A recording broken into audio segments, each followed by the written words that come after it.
Just checking the microphone. I'll be with you in a few minutes.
Hi everybody, welcome to StashBlaster Quilts. My name is Maria and I am here to help you make more quilts in less time with less stress. So I'm back from Nebraska. It was an interesting trip. I enjoyed myself there tremendously, but the travel, not my fave. And I'll tell you all about that later. But I always start, as you know, with an organizing tip. So my tip for today is going to be the right tool for the right job. And I've mentioned these before, so let me switch cameras here, and hopefully you can see this. This is my on-the-go bag. Now I have this in several different sizes, and I'll hold it up so you can see the full view in the other camera later. It does not have a closure, okay? So the top of this is always open.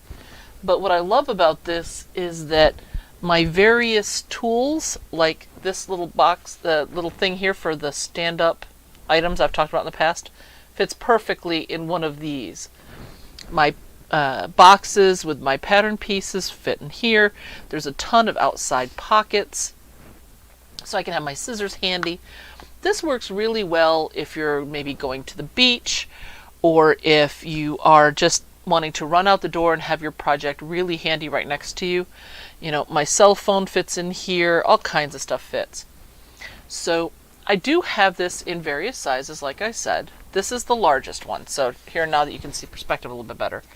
So this is just ginormous. This is the one I take if I'm packing a lot of projects, maybe because I'm going on a trip where I know I'm going to get to do some sewing. I will take this to retreats. And so it's really handy. The outside pockets have everything that I need, very quick access to. And the inside makes it really handy to put all of my pieces in. However, I didn't used to have these. I used to have just regular boxes or baskets or whatever. And while they worked, for me, this is the right tool for my travel projects, other than my just general running around town. For my normal, just everyday kind of, I'm going to be stuck waiting for someone, I just have a little box. And so I just carry my little box in my normal purse. But this is super handy when I am going to be doing a bigger project, in terms of length of time I'll be actually sewing, or just I want to have fast and easy access to everything in the bag. Now, if you're going to be doing something like a beach or something like that, keep in mind your fast and easy access is also fast and easy access for a thief. So we don't want to have that happen. And I know I always forget this, I'm sorry. There, that should be better. So this is also fast and easy access for a thief to pull your phone or to pull your wallet. So you have to be kind of judicious as to how you use this kind of a bag. But I just love that it's open and easy to access at all times. Like I said, this is my biggest one. My smallest one is about half this size in all dimensions. So it only comes about this high up. So not everything fits as well, because anything taller needs to have that additional buffering on the sides. But if I were to grab it for a small project that I wanted to carry along, then my little box that I carry fits beautifully in it and doesn't get lost in the bottom. So that's it. The right tool for the right job. And knowing that your decision may be very different than mine or someone else's. So sometimes it just takes a lot of experimentation to find the perfect item for you. But then once you have it, all those other things you don't need anymore. They're perfect items for your free table, if you have one for your guild, and we've talked about those before. Or if you want it for, if you can repurpose those for something else.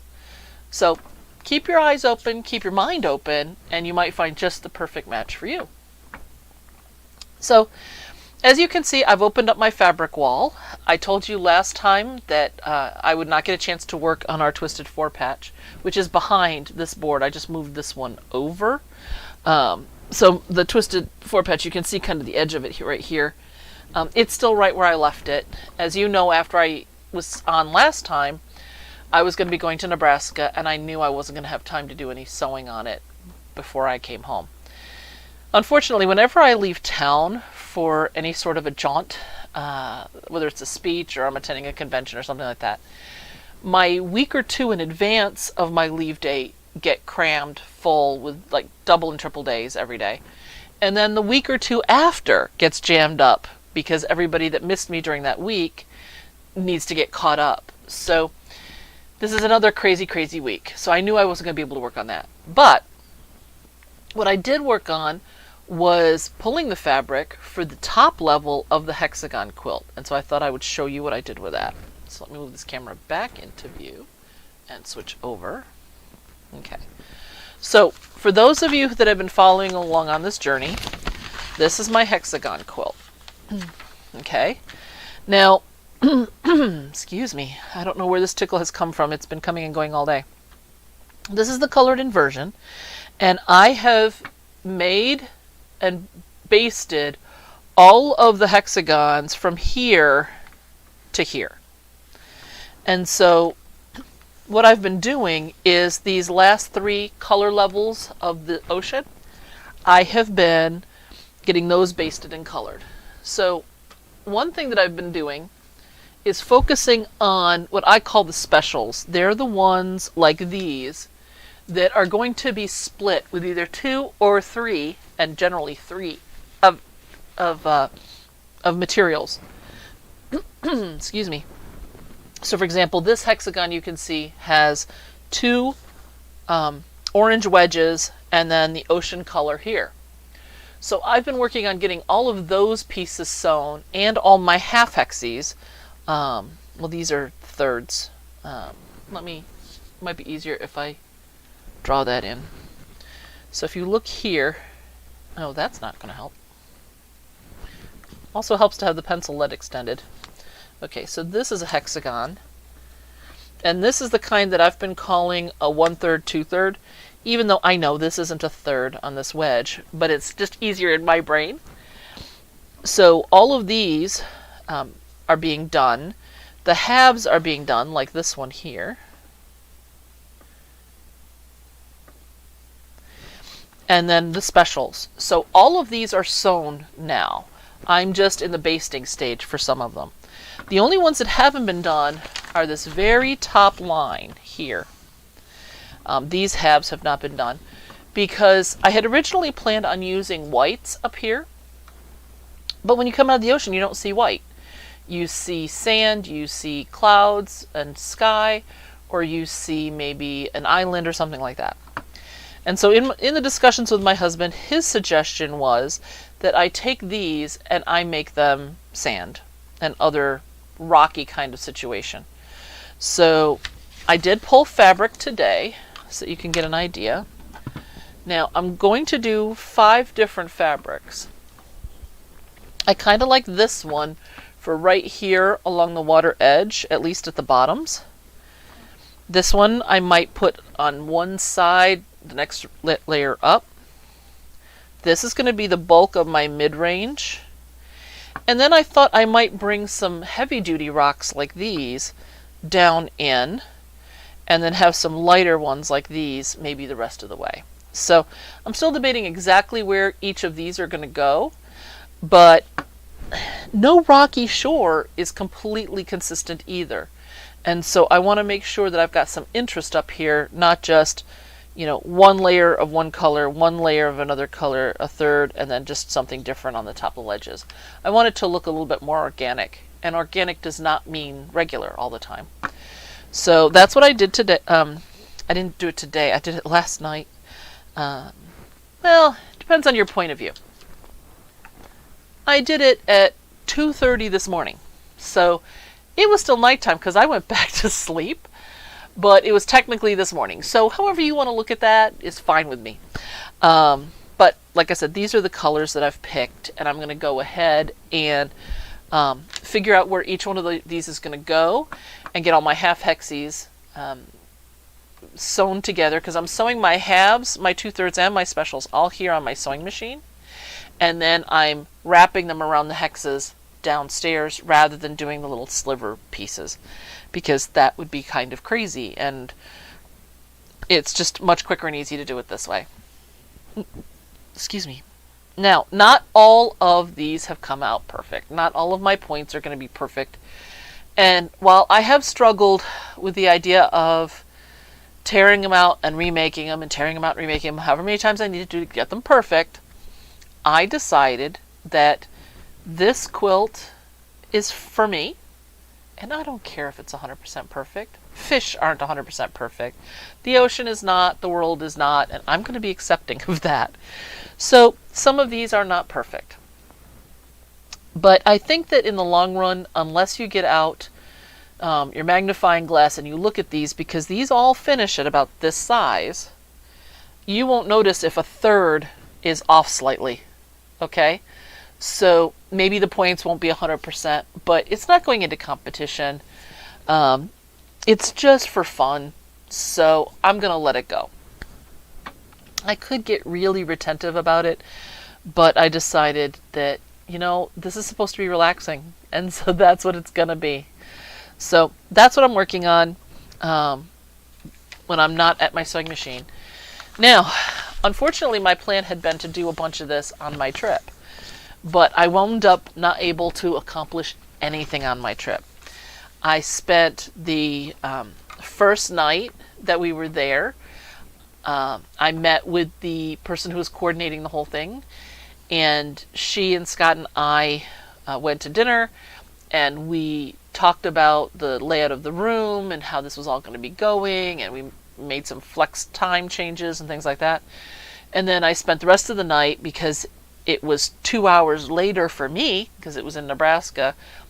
8 o'clock there was 10 o'clock here, which is definitely pumpkin time for me. So came back, went to the hotel bedroom early and just did my very best to sack out.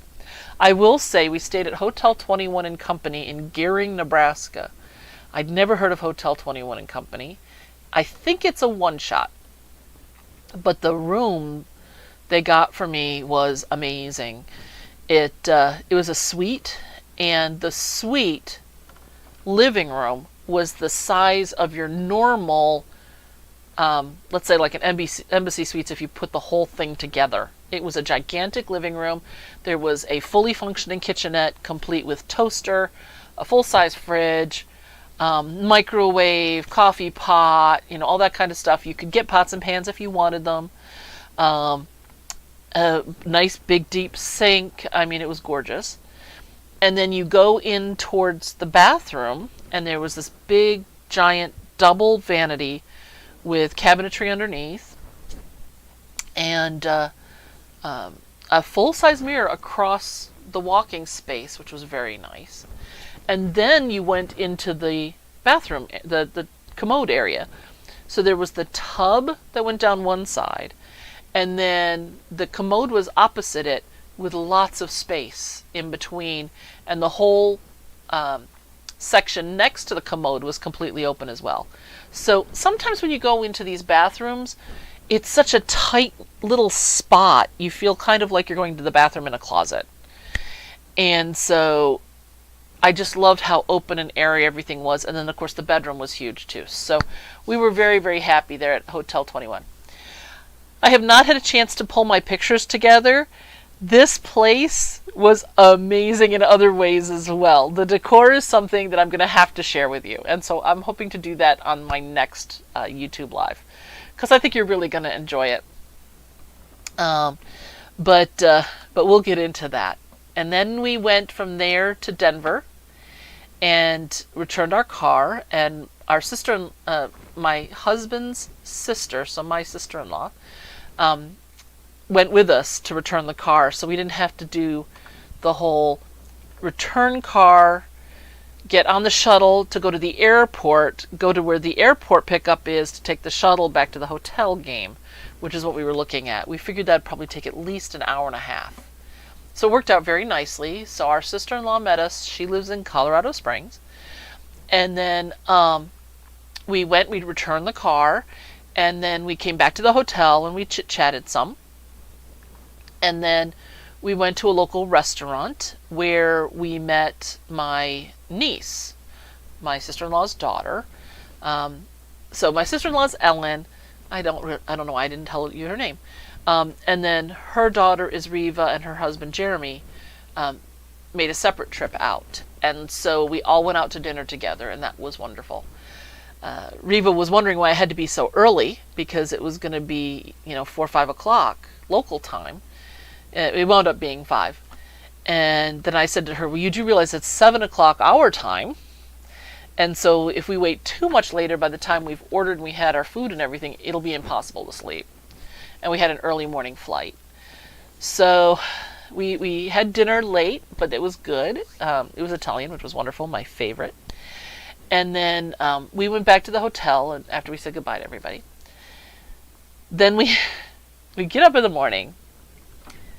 It's still early because we're 2 hours ahead. But we get to the hotel. We get checked out of the hotel. We get the shuttle at 6 a.m.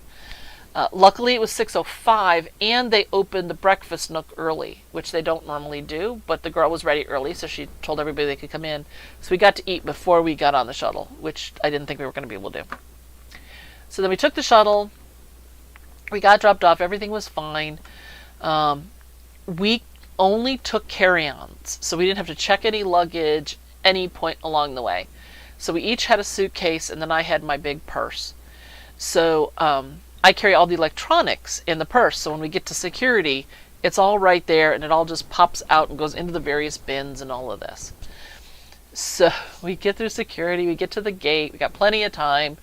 So we have to wait like half an hour before they said they were going to start boarding our plane, which was 45 minutes before we were supposed to leave. And we're waiting. And we're waiting. And then just at about the time we were supposed to take off, the captain comes out. And he talks to us and he said, well, there's a mechanical issue. We need a different plane. We have no idea how long it's going to take. But he said, I live in the DC area, so I am going to make sure that we all get home today. Which did feel kind of nice. Because we'd been hearing the stories about how some people have been stranded at the airport for 2 and 3 days. And the news reporters had been talking about how the 4th of July weekend was going to be horrible. So we're waiting. And so they changed the departure time, and then they changed the departure time again, and then they changed the departure time again. And then just as Scott left to use the men's room and to go and buy us sodas, because we were dry, they said, oh, we're changing gates. And this lady had asked me to watch her bag while she went to the ladies' room. And then instantly, okay, she has gone, Scott has gone, I'm all by myself. I've got our bags and her bag. And they said, okay, you got to go to the new gate. I said, there, what am I going to do? I can't find her. I have her bag. I can't just leave it. I'm trying to be responsible here. And Scott's not back. So I texted him. I said, we have to change change gates. And, forget the sodas. We'll get them at the other end. I'm waiting and I'm waiting and I'm waiting. And finally he comes back with sodas. He hadn't gotten my text yet. And we have to change terminals, which means taking a train. I mean, this was not going to be a just, walk down the aisle and turn right kind of a change. So we're waiting and we're waiting and she's not back. And so I said, well, she was going to the ladies' room. So I walked out and I left Scott out there with all of the bags. And I walked into the ladies' room. I'm like, where's the lady that asked me to watch her bag for her? And in the back of my head, I'm like, they make those announcements, do not leave your bag unattended, do not let anybody put anything in your bag, And here I am, I've got some strange person's bag. Well, I come out of the restroom and I'm like, I don't know what to do. She's not in there. And then she walked up to me. She had seen us when she was online at Starbucks, walked past. And she was like, thank you for keeping an eye on my bag, And so we all went to the other terminal and it worked out. We got boarded okay. But it was hours and hours and hours late, which completely skewed everything for us. But we made it home, and that was the important part. So overall, the trip was great. The 2-day training was great. I have tons of notes, and I'm making changes to the presentation, because I always do that. I'm going to make some notes, and then I'm going to review the entire 2-day speeches. And then I'm going to make more changes, because every time I give a presentation, I film it. And the reason for that, even a speech I've given 20 times. It's because I'm always trying to make it a little bit better. Just like with my quilting, I'm always trying to make it a little bit better and to try something new and to see, is this a technique? Just like my bag, I want it to be the right thing. So I'm in the process of making my notes before I forget them all. And then I'll be able to go forward. Because of the client load, I know I'm not going to actually change the presentations right away. That's why I want to make sure I get all my notes down. So this Saturday, I am participating in a PhD study for a gentleman who will be writing his dissertation and everything over the summer. And he is giving a 6-hour speech on hoarding and compassion training. And so he needed a control, so he reached out to me months and months ago. I'm doing a 6-hour hoarding speech that does not include compassion training. So I've been trying to make sure that that's ready. So I spoke to him about that yesterday. And so I need to skew that speech in amongst all these clients that I've got. And that's Saturday. Luckily for me, it's California time. So I have all morning to make any other final alterations that I need to make. But since this one's in Zoom, well, it's GoToWebinars. It's one of the virtual accounts. Some of the activities that I did in Nebraska that worked so well are not going to work on Zoom because it involved people talking to each other. And while I could do breakout rooms, visiting them is kind of disjointed and it's hard to do. And we also don't know how many attendees are going to be. It's going to be somewhere probably between 8 and 18. So I really don't know how many there's going to be. So I'm skipping the whole breakout room thing. And so I'm trying to tweak the presentation and put more of the organizing in, which is what he has asked for, and take out some of the other stuff I was going to do. So I get to make all of those tweaks as well. So that's what I was doing until about 3 minutes before I came upstairs to meet with you. I'm starting to make some of those changes, and I'm changing some of the activities so that I can do them on Zoom, which I haven't done before. Again, trying to make it better. And so it's been very, very busy. So that's on Saturday. Now today's Wednesday. I'm doing that on Saturday. And then on Tuesday, I am doing a Zoom training for the Colorado Adult Protective Services. That one's only going to be 90 minutes. That's not a 2-day training like Nebraska. But I'm still always trying to get better. And since it's for Adult Protective Services, I'm going to be doing some things that are special that I do for APS departments when I meet with them. So all in all, it's very, very busy at this Patelnik house. Again, I don't know if I'm going to be able to get a lot done before we come back next time. I'm hoping that I will be able to show you the hexagon layout of the underwater quilt on one of these boards so that you'll be able to see them on the design board. Because if I get all the hexagons made, I can lay them out and you'll be able to see them. They'll all have purple tape on them, blue tape, because when I take them down in my triads, I want to make sure that everything is where it's supposed to be and things get lost. I've been using binder clips to hold the triads together, which is working really well, but I always like to double check. And so I'm going to put everything up on the wall. You'll get a chance to see it. And then, even if I haven't finished with all of these yet, that's what I'm hoping to have done in 2 weeks. Now, you can't hold me to this, but it is what I'm going to try to do. And then that'll give you an idea, basically, its size and scale once you can see it and what its finished look is going to be. Because this is definitely not looking 4x6, So I need to see what it's going to look like. And I did change some of the colors and things like that. I was asked by a friend of mine who has been following me on this. She asked me, did I think that there was a market, or did I think people would be interested in if I did some of the specialty pieces and the did a kit where everything was already pre-basted. So selling the pattern in multiple ways. Number one, just as a pattern, including the sheets like these that let me flip this so you can see what I'm talking about. Like this, where it's actually got the paper piecing directions for the specials. Or should I provide all the squares so that people can make their own as a kit?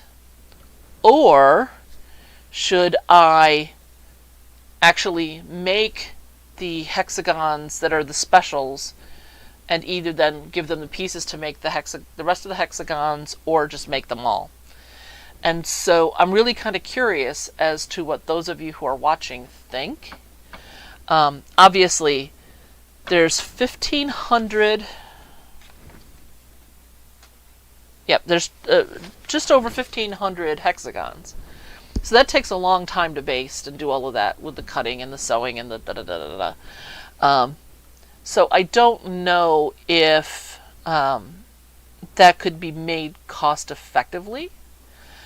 The only advantage to that would be is I could sew multiple of the same piece all at the same time. So it would go a little bit quicker.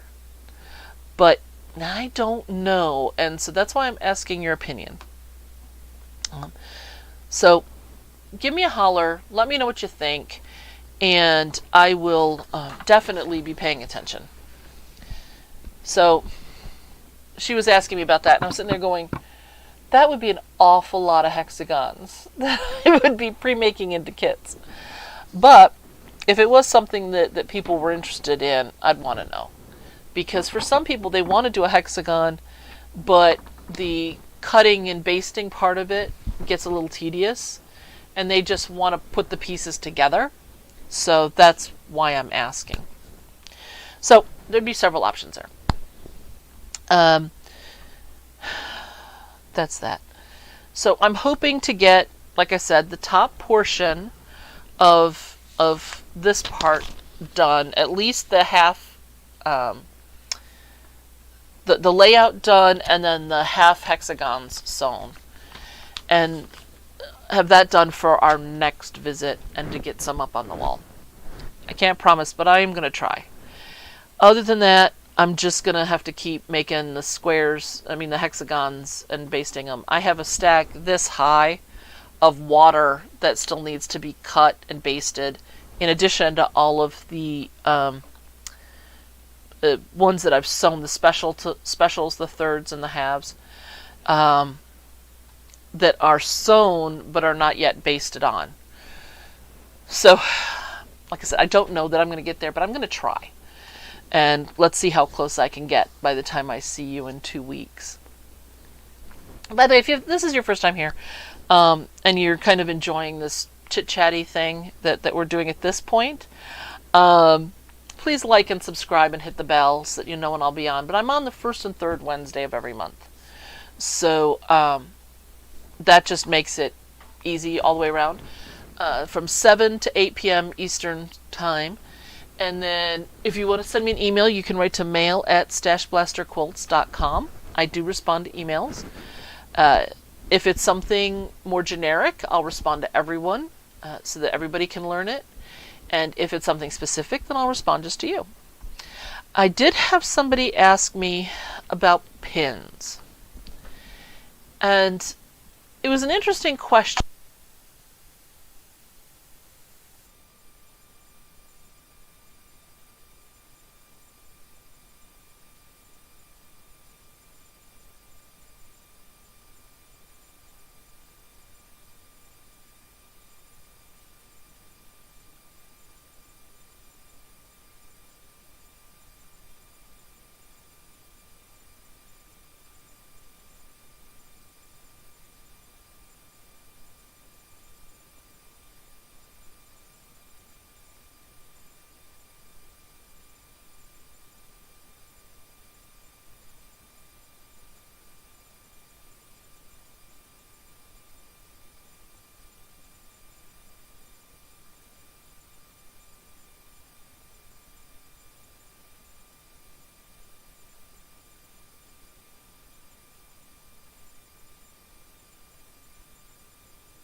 I think that Judy lost sound because when this fell off the table, it pushed the button.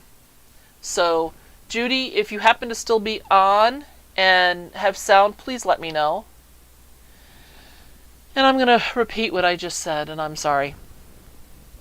What I was just doing with all of this is, on this pattern, you notice that this is all the same shade of green in my drawing. What I did is I changed colors as it went up. Shades of green got lighter as you went up the piece of kelp.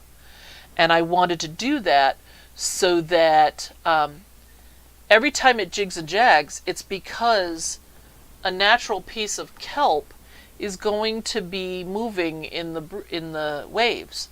That's why it's going to change its direction. So that's what I wanted to go ahead and take care of here. And what I was mentioning was based on Judy's comment here. Perhaps the paper piecing sheets would be enough. After all, who needs more tiny scraps in their scrap system? That's how Bonnie Hunter does it, right? Yes, that is what she does. And so what I was talking about doing is I would, in a basic pattern, include all of the paper piecing sheets, like this one here. Okay. Okay. So you can see here, like on this one, all these lines here. But I would also then include two big diagrams. So this one is a color layout. So you can see, all the fish are numbered. This is the school of fish, but all these other fish have numbers. So like this one is F2, this one's F9, this is F3. And so if you wanted to change your colors, let's say you didn't want F2 to be purple, you wanted it to be red and pink, then what you could do is substitute, and you would know that for F2 you're going to need these specific strips to sew together. And then for F3 you'd need something else. And if you wanted to add this stripe, what you would need for that. Because this is an additional thing you can put in or not put in, depending on what you want to do. But if I added a lot more information to this, it would get way too confusing. So I would also include a number sheet like this. Now, I have colored a bunch of these in because when I cut the material, I colored it in so I knew where I left off. This would come with the numbers. The fish would be outlined, so you would be able to see which hexagons you needed for which fish. So this one, for example, has 1, 2, 3, 4 that are the 1/3, 2/3 type, and then a specialty. And so you would know that that is what you're going to have to do because it would be very clearly marked here. So when you're looking at your color drawing, you could decide what color you want your fish to be. In my case, I did several different shades of yellow, but you wouldn't necessarily.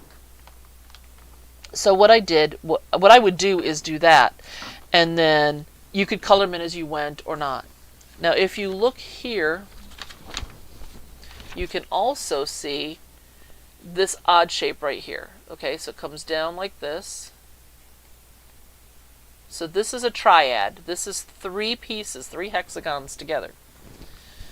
And so what my plan is, when I'm doing mine, I'm going to sew my pieces into triads rather than long strips or trying to do them in chunks. And then I'm going to take those and use them as my carry around while I'm going places kind of project until it gets too big to fit in any of my project boxes. I have enough paper hexagons already punched that I don't have to pull any out of the middle in order to continue on the outer edges. I have over 1,500 hexagons and partial hexagons all ready to go. So in my case, while yes, I can reuse these again in the future, I don't need to for this project.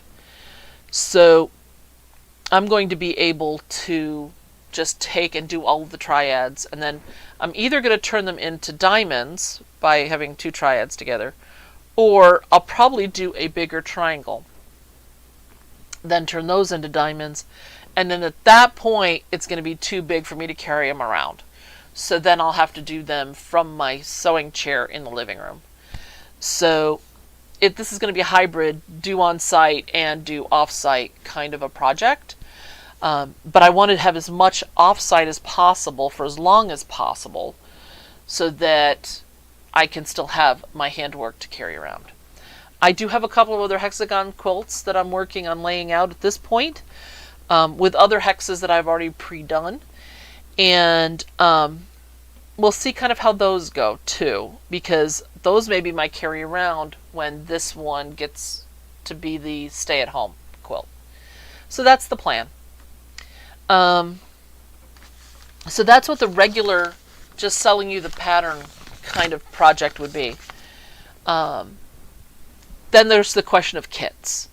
So the kits would be something extra, and that's why I'm saying I don't know if that is something that there would be interest in. So that's why I was asking. So thank you, Judy, for your comment, and I really appreciate that. So right now we have one vote for just the basic pattern, and we'll see where it goes from there. What I am thinking about doing with the other hexagon quilts, there are two more that I'm thinking about. And one of them, I think what I may do is try to do it on my sewing machine. I was taking a class, and that was something that they were talking about.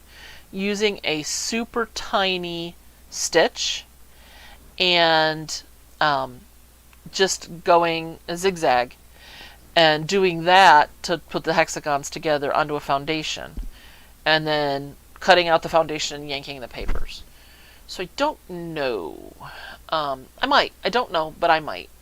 And we'll see kind of where it goes from there. But anyway, it looks good, and we'll see kind of where it goes. But I am still making progress on the hexagon. I will tell you, by the way, if you decide to travel to Colorado, Nebraska, any of those states, I have learned, somewhat the hard way, that for some reason, elevation sucks moisture out of you. I live at sea level. I'm right here in Virginia, where in Northern Virginia, I could head east maybe 45 miles, I think it is, and I can hit ocean.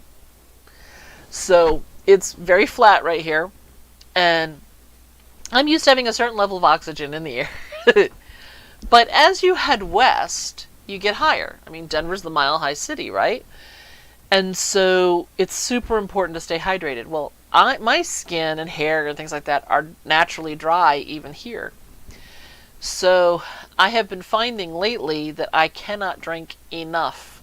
I drank as much as I could there, but I had Scott reminding me to have a drink every time I had a question slide in my presentation, or every time I took a break. He'd be like, you gotta drink, you gotta drink, you gotta drink. And my sister-in-law, the whole time, she was like, you need to drink a lot of water. Keep drinking water. and they're both right, and it was important to do.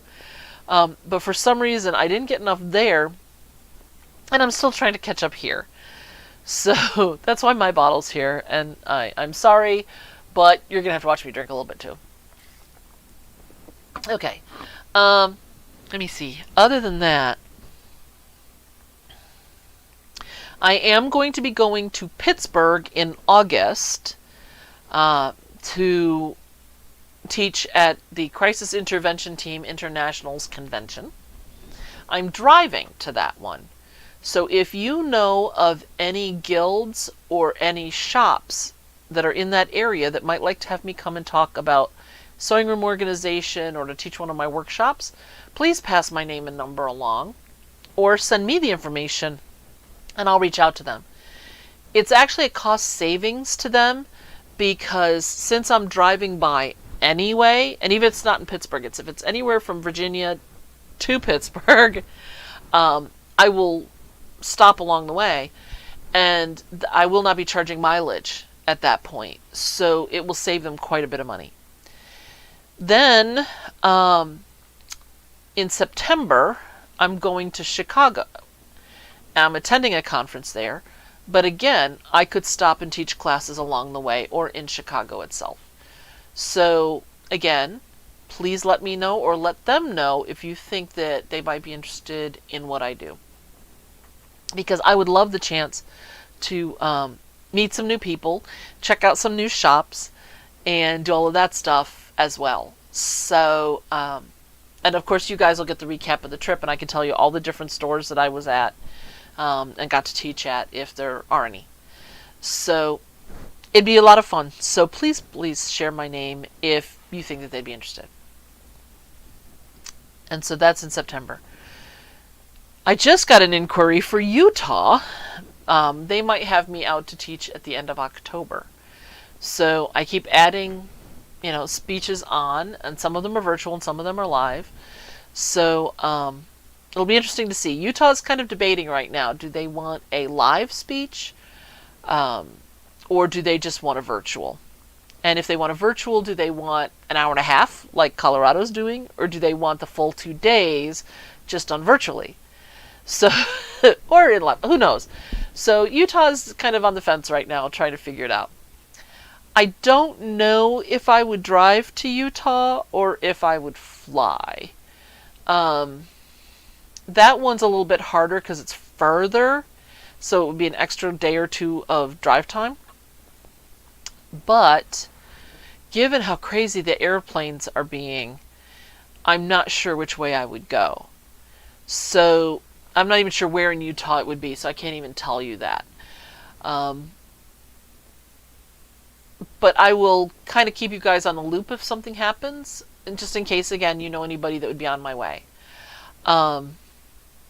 It was really neat because Nebraska got a federal grant, as well as some state money, and that's how they were able to do the training.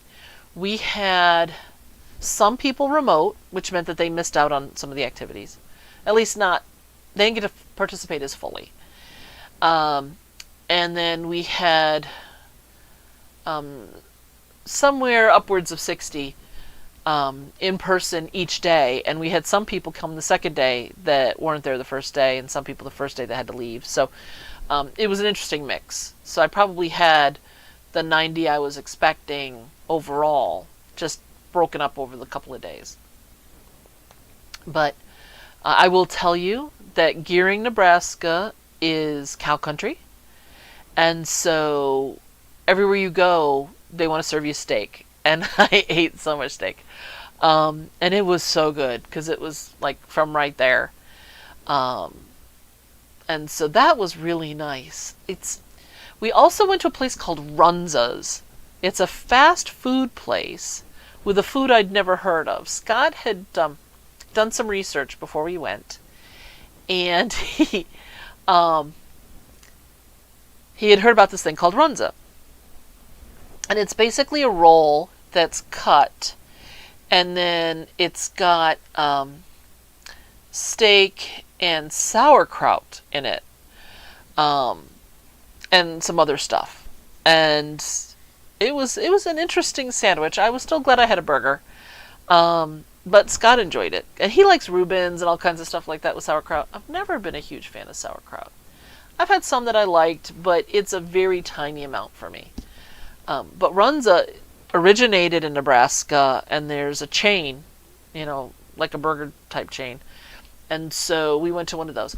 We also went to Carhenge. If you haven't heard of Carhenge, when I told somebody I was going, they said, well, now you don't have to go to England to see the stone one. You'll get to see the car one. And so I'm going to have pictures of not the Runza, but of Carhenge next time. But they basically set it up where you have the uprights, and then you'd have some of the top pieces, and then some are half buried. And so a guy just collected all kinds of vehicles, and he built Stonehenge out of cars. So it was kind of interesting. We also saw Chimney Rock up close, and I've got pictures of that.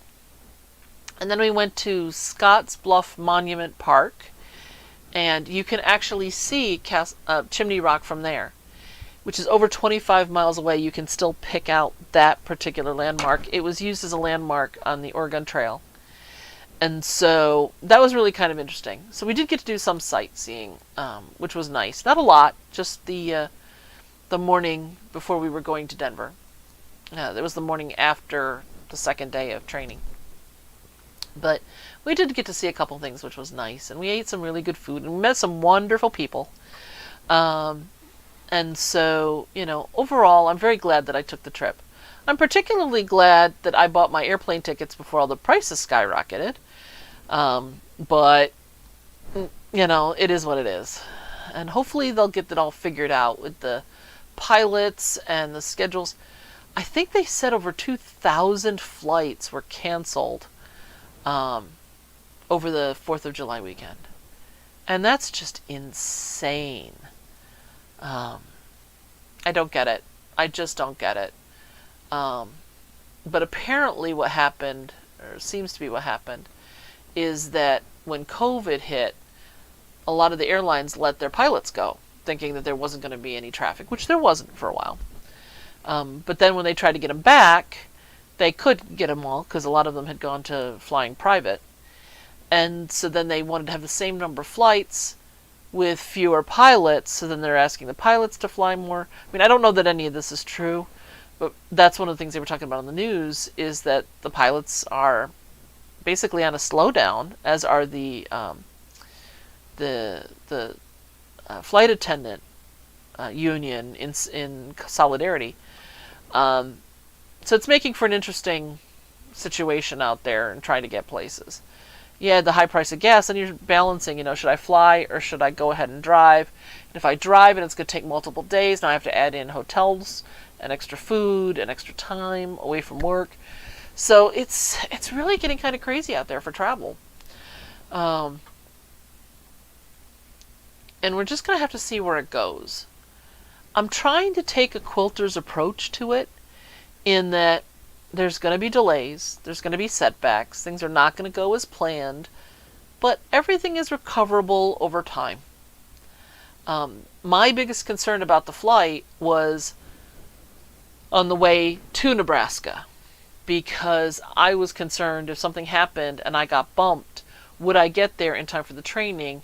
And since I had all these people coming, it was super important to me to be there to do the training, because I was basically the only speaker.